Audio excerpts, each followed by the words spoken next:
we will examine the chain of events that nearly triggered an all-out war in the Middle East. The assassination of Fuad Shukr, the commander of Hezbollah, who was lured to the 7th floor and hit with a guided weapon. This led Hezbollah to respond with 300 Katyusha rockets, a simple yet effective low-budget weapon built during the Soviet era. This in turn resulted in Israel launching 100 fighter jets to counter these launchers, one of the largest airstrike since 2006. More details all in the video ahead. After the October 7 attack and the Druze football field missile incident, the Israeli spy agency started planning the assassination of Fuad Shukr, a key military commander whose strategic importance made him a high-value target.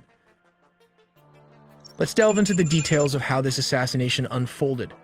Southern Beirut, Lebanon serves as a stronghold for Hezbollah, where Fuad Shukr resided in a fortified 7-story building.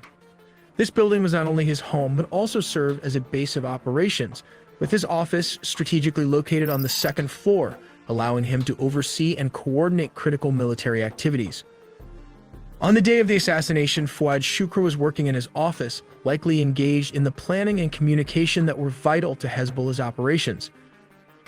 Unbeknownst to him, Israeli intelligence was closely monitoring his movements and communications. According to reports, Israeli intelligence managed to intercept a Hezbollah phone call, which played a crucial role in the assassination plot. The intercepted call was manipulated to deliver a false directive, instructing Fuad Shukr to return to his residence on the top floor of the same building. The urgency of the message was designed to make the commander believe it was a matter of immediate importance. This clever ruse was a deliberate attempt to isolate Fuad Shukr in a specific location, ensuring that the strike would be as effective as possible. The plan succeeded as soon as confirmation was received that the commander had entered his 7th-floor apartment. The final phase of the operation was set into motion. An aircraft, possibly an F-16, was dispatched to carry out the precision strike. Equipped with a laser-guided bomb, similar to the highly advanced Spice weapon, the aircraft locked onto the target. The free-fall guided weapon, traveled with pinpoint accuracy, was released and struck the building with devastating force, causing a massive explosion that obliterated the 7th floor and claimed the life of Fuad Shukr and many civilians living in it. This assassination triggered Israel to launch a preemptive strike against a Hezbollah attack. First, the U.S. deployed carrier strike routes near Lebanon and Israel. These carrier strike routes enabled the U.S. to gather intelligence in the region and alerted Israel to any potential Hezbollah rocket attacks.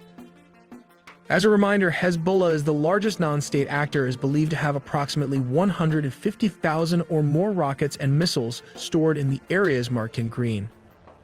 In response, Israel launched 100 fighter jets in a preemptive strike, one of the biggest and first major actions since the Israeli-Lebanon War in 2006. The operation involved a combination of jet fuel tankers, around 50 to 60 numbers of S-16 fighter jets, and approximately 20 F-35 stealth fighter jets, capable of penetrating deep into Lebanon to neutralize these launch sites. Let's explore how the F-35 managed to acquire a target at 4:30 in the dark.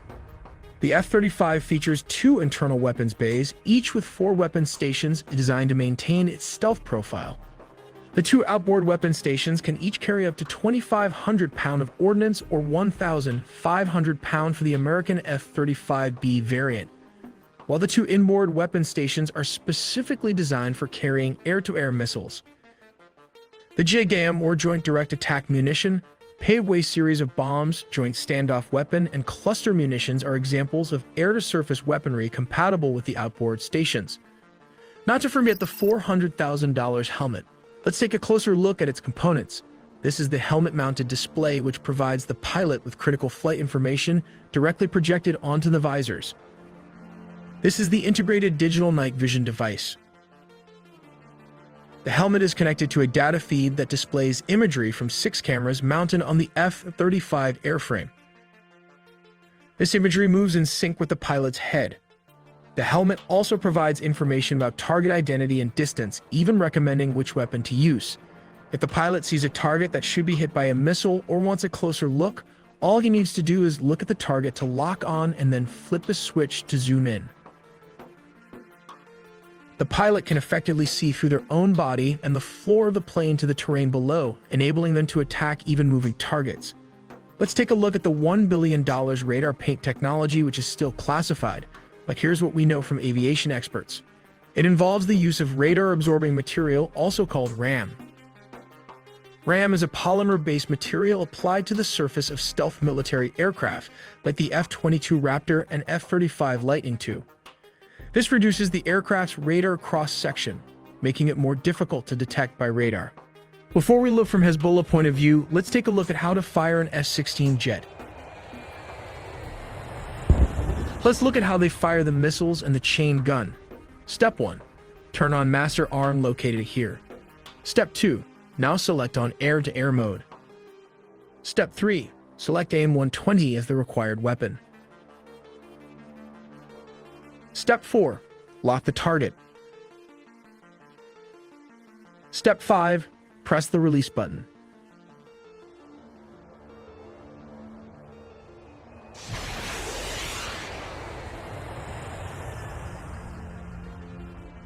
Step 6. Aircraft will have to stay on course for around 4 seconds and wait until the missile goes pitbull. But lately, NATO brevity code no longer requires its operator to maintain a radar track. Step 7. You can fire this gun or camera laser on this stick. Squeezing this trigger opens fire to the M61 Vulcan, which bursts out at a high rate, typically 6,000 rounds per minute with a range of 600 meters or 2,000 feet. The Hezbollah military wing was taken by surprise at around 4:30 in the morning when the Israeli preemptive strike began. Despite being caught off guard, Hezbollah still managed to launch 300 Katyusha rockets that can travel 24 miles inside Israeli territory and 20 units of one-way drones from southern Lebanon at approximately 5 a.m. in the morning. These attacks were carried out from various locations across the region. According to Hezbollah, their strikes targeted 11 Israeli military installations, including the Meron base and 4 sites within the occupied Golan Heights. This rapid response by Hezbollah highlights their preparedness and ability to retaliate quickly, even under unexpected circumstances. Around a couple hundred Katyusha rockets were fired.